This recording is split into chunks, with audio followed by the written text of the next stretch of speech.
मित्रों, आपकी बात आपके साथ के इस 23 अप्रैल के प्रातःकालीन अंक में आप सभी को मेरी राम राम।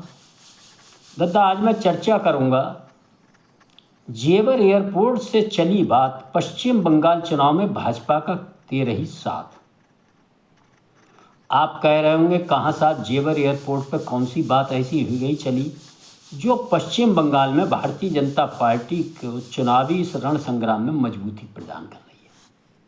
दद्दा मेरे, मैं सब आपके ध्यान में लाना चाहता हूँ, आज की दुनिया बहुत छोटी हो गई है। एक गांव की तरह, जैसे घर के गांव में कोई बात अच्छी बुरी हो जाए, वो बिल्ला तेजी से पूरे गांव में फैल जाती है।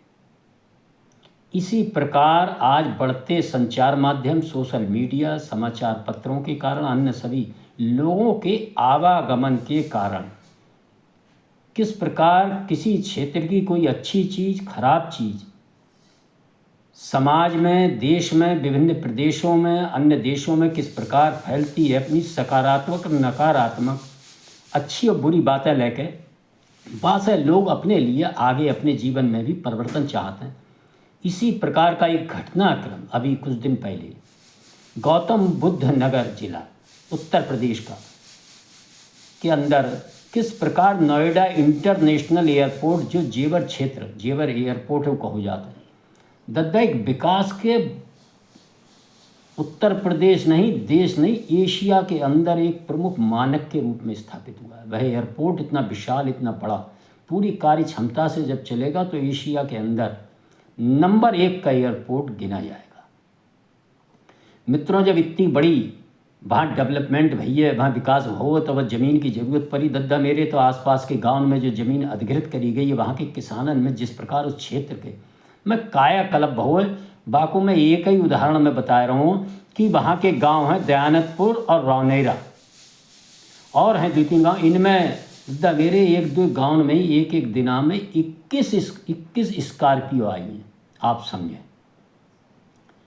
लगभग एक किसान को वहाँ 2-2, 2.5, 3-3 करोड़ रुपया मुआवजे मिले, और कुछ को ज़्यादा मिले जैसी जिसकी ज़मीन गई। और उसके कारण उन लोगों ने अपने अन्य ज़मीनें दूर दूर 10-5 किलोमीटर दूर भैया जो चली गई, खरीद लें, कुछ अपने नए व्यवसाय अपना लें, कुछ सुख सुविधा की चीज़ें अपना ली। और वहाँ जो विकास का जो पूरे इंटरनेशनल स्तर पर वहाँ आसपास जो फैक्ट्रियों का निर्माण, वहाँ अन्य सब चीज़ें हो रही हैं, उसके कारण क्षेत्र में रोज़गार की कोई कमी नहीं रहने वाली। वहाँ के युवाओं, वहाँ की महिलाओं, वहाँ के बुजुर्गों, घर में काम करने वाले और अप्रत्यक्ष जो रोज़गार बने, उससे उस क्षेत्र में एक आमूल चूल परिवर्तन आ रहा। मित्रों, उत्तर प्रदेश देश के अंदर एक रोल मॉडल के रूप में स्थापित हो रहा। औद्योगिक क्षेत्र में जिस प्रकार प्रगति कर रहा है, ये सब पिछले 9-10 वर्षों में हम सब ने उत्तर प्रदेश में होता हुआ देखा। हमने नहीं देखा, देश के अन्य प्रदेशों ने देखा। मित्रों, इसी प्रकार जैसा आप सब जानते हैं, पश्चिम बंगाल के अंदर एक ज़बरदस्त चुनाव हो रहा है। इसमें भारतीय जनता पार्टी बहुत ही शिद्दत के साथ इस चुनाव को जीतने के लिए लड़ रही है। मित्रों, 16 के चुनाव में जिस भारतीय जनता पार्टी को 3 सीटें मिली थी, 21 के चुनाव में 77 सीटें मिली थी, और आज 26 के चुनाव में ममता बनर्जी चौथी बार 4 मई को अपनी सरकार बनाने के लिए प्रयासरत हैं।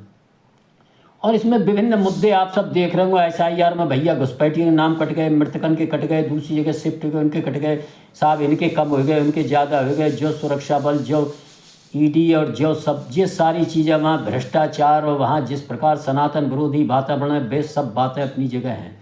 चुनाव चल रहा, लेकिन मैं आपका ध्यान दिलाना चाहता हूँ कि जो जेवर एयरपोर्ट से विकास की जो बात चली है, वो कहीं ना कहीं पश्चिम बंगाल के मतदाताओं के मन में घर कर गई है।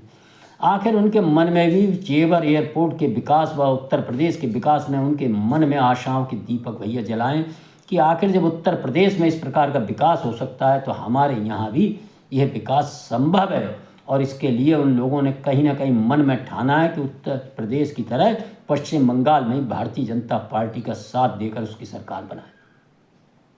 मित्रों, आने वाली 4 मई को ये सब स्पष्ट हो जाएगा। और आप देख रहे होंगे उत्तर प्रदेश के मुखिया योगी आदित्यनाथ, जो उत्तर प्रदेश को विकास की राह पर, कानून की राह पर और उत्तम प्रदेश बनाने की राह पर जिस प्रकार पिछले 9 वर्ष से लगे हुए उसी प्रकार उनकी विश्वसनीयता, उनकी बात का वजन उत्तर प्रदेश ही नहीं, विभिन्न देश के प्रदेशों में वहाँ की जनता उनको सम्मान देती है, उनकी बात का मान रखती है।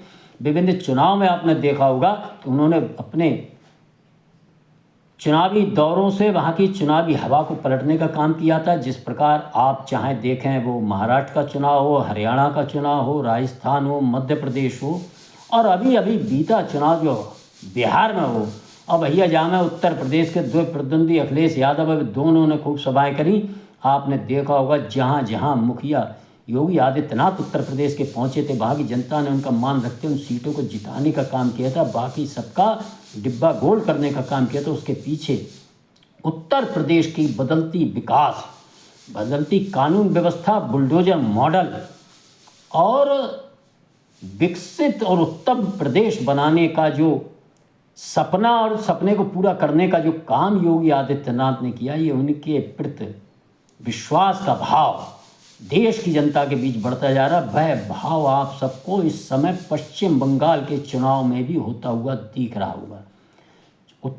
पश्चिम बंगाल के चुनाव में अन्य सब मुद्दे अपनी जगह हैं, लेकिन उत्तर प्रदेश और ख़ासतौर से जेवर एयरपोर्ट और वहाँ के बनने वाले लगातार देश में सबसे ज़्यादा जो रोड बन रहे हैं, जिस प्रकार आज रोडों के मामले में उत्तर प्रदेश देश के अंदर ही नहीं विश्व के अंदर अपना स्थान बनाता जा रहा है। गंगा एक्सप्रेसवे हो और भी अन्य एक्सप्रेसवे के मामले में उत्तर प्रदेश, और मेट्रो ट्रेन के मामले जिस प्रकार उत्तम प्रदेश बन रहा है, उसी प्रकार का अपना प्रदेश बनाने की मन में आकांक्षा लिए, आशा लिए पश्चिम बंगाल के अंदर मतदाता आप देखेंगे कल होने वाले जब ये अंक आपके पास पहुंचेगा प्रथम चरण के चुनाव में, वहाँ के मतदाताओं का जो संकल्प इस ओर व्यक्त होगा वह 4 मई को आपको प्रकट होगा। मित्रों, इस अंक में अपनी वाणी से विराम देते हुए मेरा अनुरोध है, मेरे अंक पसंद आते हैं तो कृपया अंक को सुनकर लाइक करें, शेयर करें,